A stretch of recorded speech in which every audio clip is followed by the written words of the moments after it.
Hey there, 7th graders. It is Mrs. Wyland. As you can see, I am not here today. I'm at another science meeting. I'd much rather be hanging out with you guys today. I wanted to go over your homework. If you were gone, you should certainly go grab a geologic time packet off the front table. Or if you didn't finish the homework or were confused, I want you to be filling in the correct things as we go. So what you see on the screen is page 3 of your packet. So if you can turn there now and check your work with these answers here that I'm about to pop up, I think, or not. There, oh, here they are.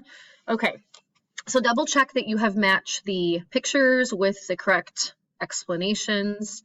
Give you a little bit of time to do that. You can certainly pause the video if you need to.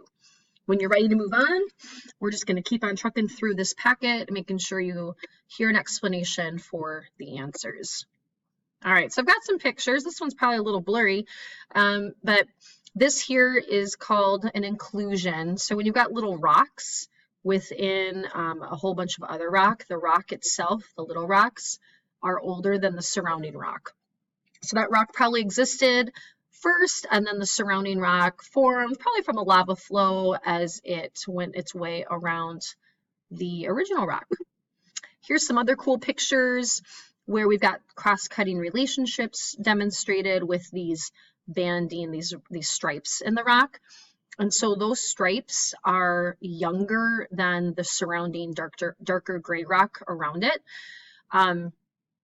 This is probably, these stripes are probably from lava flows that have melted their way through the rock at some point.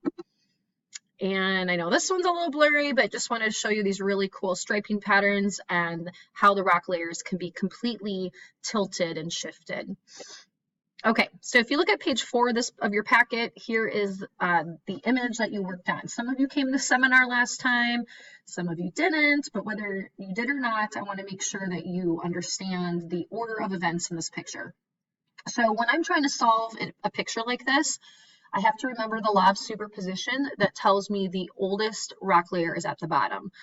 And when I look at this, I see H, looks pretty close to the bottom. I see this letter J, which you didn't have on your page, but you definitely had the word fault. And this intrusion thing seems to be pretty low. So it might be a little confusing what to start with, but I'm asked to start with the most bottom layer. And really, the only layer that I see is layer H because it goes all the way across the page. I know it is broken here, but we'll talk more about that later. So H is my first layer. Then, and here's the order, by the way, so you can check the order while I talk about the reason why. So H starting and working all of our way up to the stream, which is last. So after H, it appears like G was formed on top of H and then F. And originally H, G, and F were just nice straight layers, but then something interesting happens. I see this fault line that runs through F. The fault line had to happen after F was already in existence because the fault affects F.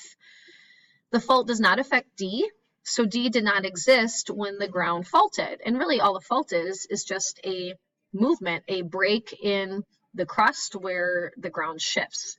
This is not a boundary line. Like, thank you. Sorry, I'm doing a screencast, but thanks for the birthday wishes. Sorry about that. What was I going to say? Oh, let's see. Oh, yeah. So the fault line is not a boundary, like plate boundaries between like North American plates and the Pacific, for example. This is just a small kind of shift in the ground that can happen with Earth's layers. So then that brings us to layer D, formed next. And then finally, C. An intrusion is just a bunch of hot magma that's rising up from deep inside the planet. And it rises up through H, and it melts through G, and melts through F, and melted through D. Because I don't see it going into B, and there's a nice kind of clean cutoff line here, I can assume that B must not have been in existence when the intrusion happened. And I think of this word intrusion like intruder. It is going through something, going through the layers. So then B formed, then E, and then A, and our stream is last. Now I want to make sure you understand why the stream is last. The stream had to be the last event because the water needs something to hold the stream, there has to be something to hold the stream in place. You can't have water just floating in the air. So there had to be rock on either side, layer A, that was in existence prior to the stream forming. The other thing to remember is that water weathers and erodes rock from top down, like from the surface of A going deeper and deeper into A, and now it's going into E as well. So with that said, we know that the stream is our very last event. All right, I'm going to keep moving through here. Oops, sorry about that. Okay, we're going to skip those. I want to show you some other just cool rock pictures. Can never get enough cool rocks. Just the striping, geez, the striping pattern's pretty awesome. Folded rocks, you can see rocks just can really bend and buckle because of all the forces that they're put on from Earth. Here's a person. Here's a person down there. I don't know if you'll be able to see them, but it gives you a sense of how rocks can really bend and turn if the forces are right. Here's some more intrusions, some magma that must have gone through the rock layers in this right-hand picture. And some more intrusions. So rocks can be pretty awesome. All right, next page. In this image, A is my oldest layer. It's at the bottom. Then C forms next, and then B, which is an intrusion, melted through A and C, and those had to exist for B to melt through them. So there is my correct order for that one. The next image, this one here, starts like this. The most bottom layer is layer G, right here. On top of that, it appears that there is layer C. Above that is layer A, which is the one that looks like the bricks. And then finally layer F. Then something interesting happens. I see B, this fault line. The fault line affects through F. And so therefore I know that F had to exist when the ground was faulted and shifted. Above that is H. Why does, oh, there we go, sorry. B, and it clicked it before, did I? Okay, then H, then D, and then I, and finally our last fault, E, right here. Because again, the fault line goes all the way through I, and so layer I must have existed when the fault occurred. Okay, next page.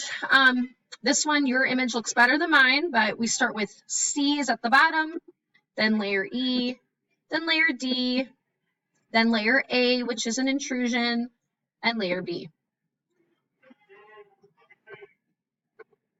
And finally, layer E, because it's the most horizontal thing across. Then B, which is an intrusion, melted up and through it. I hope you guys can hear Jeff in the background with his megaphone. Layer C, D, and then A. All right. So there are the right answers. If you are feeling stuck on this or need some help, you can certainly and should be coming to Flex on Wednesday. I can certainly help you.